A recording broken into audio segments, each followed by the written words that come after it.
Hello YouTube and welcome to GrunfWorks Plays Naval Action, and in today's engagement I will be showing you Surprise Fleet versus Navy Brig and Brig.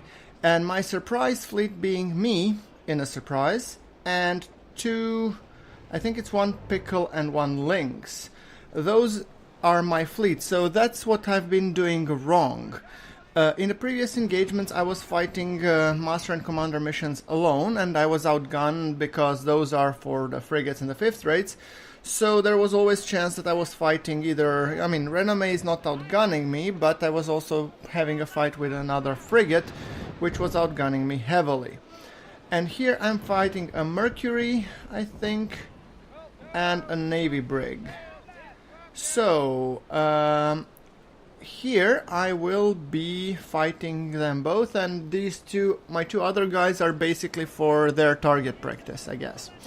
Their sole purpose is to withdraw fire. By the way, I have been experimenting with various loadouts, and I had even, long cannons and medium cannons, and I figured out that it works best for me using carronades and going up close range. So nothing really out of the ordinary, but I really wanted, to close that gap. Now, when I'm engaging with a fleet, the tactic is slightly different. I don't have to worry about gimpering their superior maneuverability and stuff, for example, or speed, in case of this Navy Brig, because he will be also engaging my fleet. And as you can see, my Lynx is already heavily engaging, basically by ramming the Navy Brig. Nice work. Okay. But this is not Assassin's Creed, this is Naval Action. Fire! So yes, as you can see, I did inflict some damage on that Mercury, and I still have my Joe O'Brien in a pickle. And like I said, yes, these two guys should be withdrawing fire from me so that I can focus on, killing off these two jokers.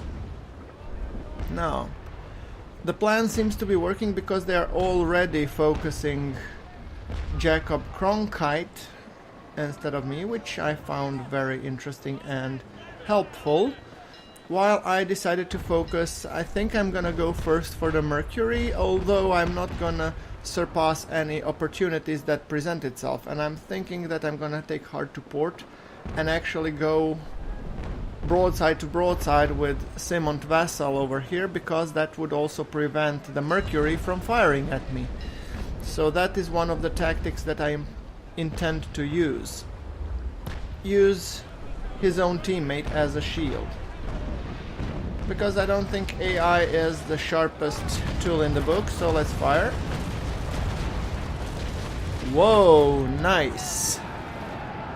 And there's a half of the armor down, and I'm going hard to port, and I'm hoping to maybe even stern rake this Mercury, because I think that would be a beautiful sight. And fire. Fire, damn you. Okay, maybe better to its port side. Yeah, okay, fire. And then I lower my carronades, or actually I put them to unlocked sector focused 100 meters, which meaning they were completely missing. Yes, ladies and gentlemen, I'm an idiot, apparently. 4 chain shots to the sails, and ooh boy. Ooh, wow, that was a close call. I almost followed my Lynx's example. Ramming speed. Yeah, you know what, Mercury, I'm not overly concerned. You are bumping me. Stop bumping me. Okay, clearly this was one of my first fleet engagement after a while, so you'll have to apologize my lack of spatial awareness, which obviously is present. I was even depowering my sails. Okay, can I hit this guy at least? Come on, fire. Lower the cannons, please. Fire. And I'm sticking with the rolling backfire mode because of my previous hit. Well, good hits, good hits. And I'm switching back to my rolling front fire mode, which is my preferred method of engagement. As you can see, my AI guys are doing a great job of distracting them, while this gives me a chance to actually, you know, take targets of opportunity and fire where possible. Now, I saw that Simon Vassal was going for my stern rake, so I decided to make it a little bit harder for him by turning hard to port and presenting my port side, which has all the balls in the world ready to fire. And the Navy Brig is the target for today, and the name of the game is broadside. So, fire.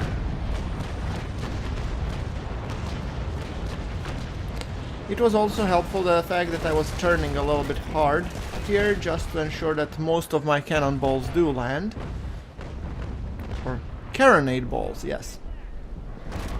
I stand corrected. Now, fire. The Mercury still had full sails, and the Navy Brig's port armor is almost gone.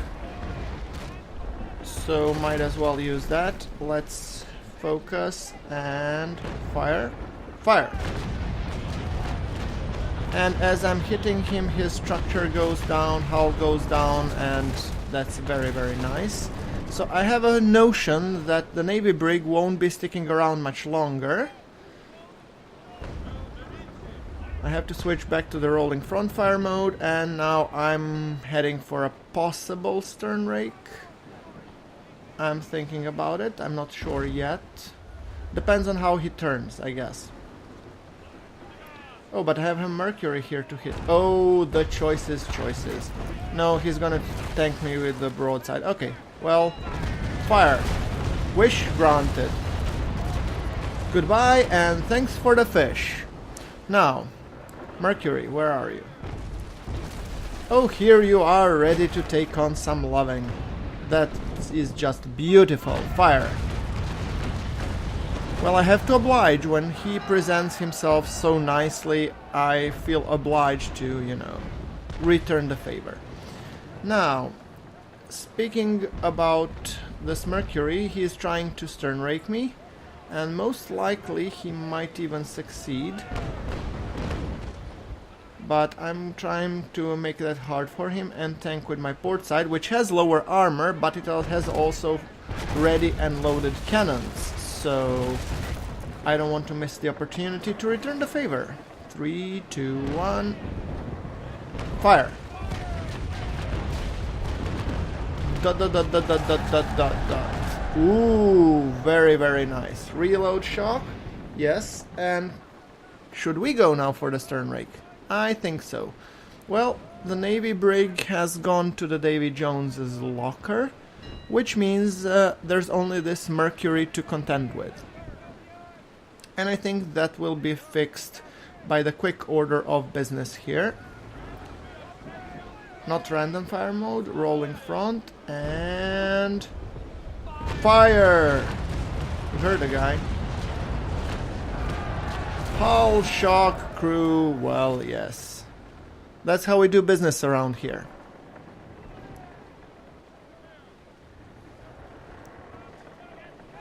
Right, so let's see how are we doing.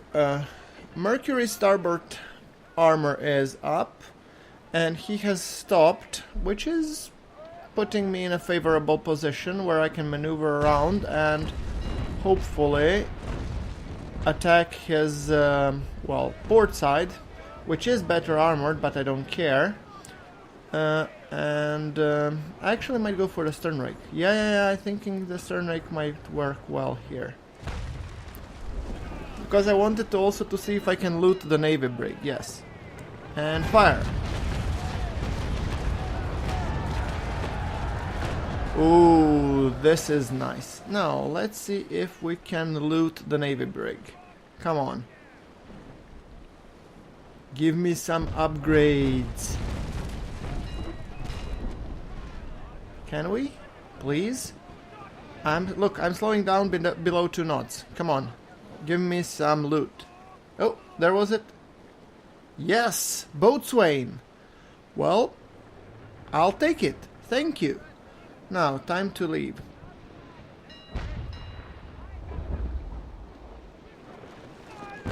Now, some sail shots. Although technically he is almost dead anyway, but you know, why leave, you know, cannons that are, or carronades that are doing anything? So yes. Charles Rene Quist. Well, Charles Rene Quist, say hello to my broadside.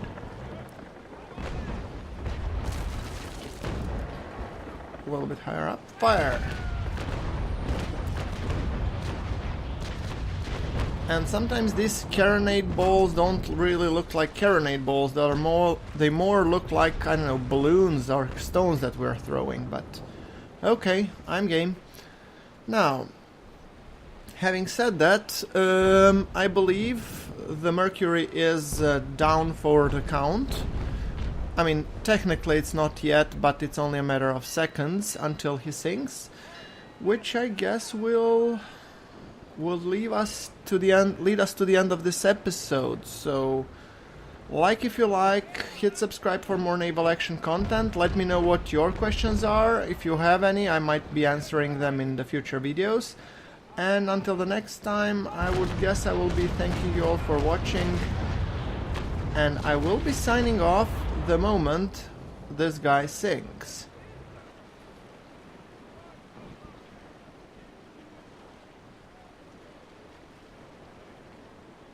Anytime when you're ready. Don't mind me. Just go ahead. You can do it. I believe in you. Oh, sink already, will ya? Now I have to turn into the wind. Okay, there we go. Well, that's it, guys. Thank you very much for watching. This is GrunfWorks, signing off.